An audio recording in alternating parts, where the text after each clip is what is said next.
Hi നമസ്കാരം. ഒന്ന് പുഞ്ചിരിക്കുക, നിങ്ങൾക്ക് ലോകത്തെ മാറ്റാൻ കഴിയും.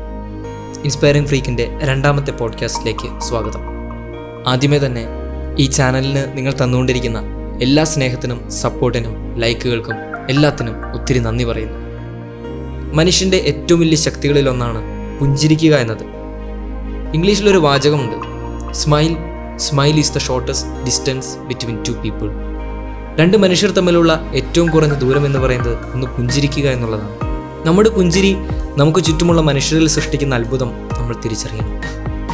ഒരു പുഞ്ചിരിക്ക് എന്തുമാത്രം പോസിറ്റീവ് എനർജി ഉണ്ടെന്ന് നമ്മൾ അറിയണം. ഈയിടെ സാമൂഹ്യ മാധ്യമങ്ങളിൽ വൈറലായ ഒരു സഹോദരിയുടെ ചിത്രമുണ്ട്. അവർ മരിച്ചു കിടക്കുന്നത് പുഞ്ചിരിച്ചുകൊണ്ടാണ്. ഒത്തിരിയേറെ പേരെ ജീവിക്കാൻ പ്രചോദിപ്പിച്ച ഒരു ചിത്രമായിരുന്നു അത്. സ്വന്തം ജീവിതത്തിലേക്ക് തിരിഞ്ഞു നോക്കിയിട്ട് അവരൊരു പുഞ്ചിരിയോടെ മരിക്കുകയാണ്. അവരുടെ അന്ത്യകർമ്മങ്ങൾക്ക് വരുന്നവർക്ക് പോലും ഉള്ളിൽ സന്തോഷം നിറയുന്നു. അതുപോലെ തന്നെ ഈയിടയ്ക്ക് നമ്മൾ ഹെലൻ എന്നൊരു സിനിമ കാണാനായിട്ടിടയായി. അതിൻ്റെ ക്ലൈമാക്സിലും ഹെലൻ്റെ സഹായത്തിനെത്തുന്നത് ഒരു പുഞ്ചിരിയാണ്.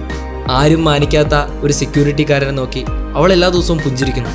അവിടെ വർത്തമാനങ്ങളില്ല, വലിയ വലിയ സംഭാഷണങ്ങളില്ല. പക്ഷെ ആ മനുഷ്യൻ ആ പുഞ്ചിരി ഓർത്തിരിക്കുകയാണ്. ആരും നമ്മളെ കണ്ണുകളിൽ പോലും നോക്കാത്തപ്പോഴും അവളുടെ പുഞ്ചിരി ഞാൻ ഓർത്തിരിക്കുന്നു.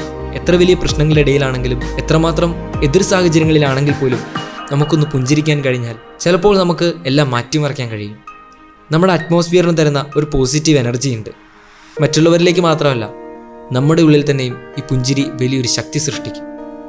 ഇതെനിക്ക് നേരിടാൻ കഴിയുന്ന പ്രശ്നമാണ് എന്നൊരു ഫീലിംഗ് നമുക്ക് തരും, ഒരു കോൺഫിഡൻസ് നമുക്ക് തരും. ഇത്രയും വലിയ ശക്തി നമ്മുടെ ഉള്ളിൽ ഒളിഞ്ഞിരിക്കുമ്പോൾ നമ്മൾ എന്തിനാണ് മറ്റുള്ളവരുടെ കണ്ണുകളിൽ നോക്കാതിരിക്കുന്നത്, മറ്റുള്ളവരൊന്ന് പുഞ്ചിരിക്കാതിരിക്കുന്നത്? അപരിചിതരെ നോക്കി പുഞ്ചിരിച്ചു നോക്കുക. നമ്മളുമായി അധികം ബന്ധമില്ലാത്തവരെ നോക്കി ഒന്ന് പുഞ്ചിരിച്ചു നോക്കുക. ചിലരെങ്കിലും തിരിച്ചു പുഞ്ചിരിച്ചില്ലെന്ന് വരും, പക്ഷേ അത് നമ്മൾ വിഷയമായിട്ട് എടുക്കരുത്. തിരിച്ചു പുഞ്ചിരിക്കുന്ന ചിലരുണ്ടാവും, അതായിരിക്കണം നമ്മുടെ ശക്തി. ആ പുഞ്ചിരി കാണുമ്പോൾ നമുക്ക് ജീവിക്കാൻ തോന്നും, നമ്മുടെ ജീവിതത്തിന് ഒരു അർത്ഥം തോന്നും. Because smile is the shortest distance between two people. Face your problems with a smile. Face your every single day with a smile. Because life is beautiful.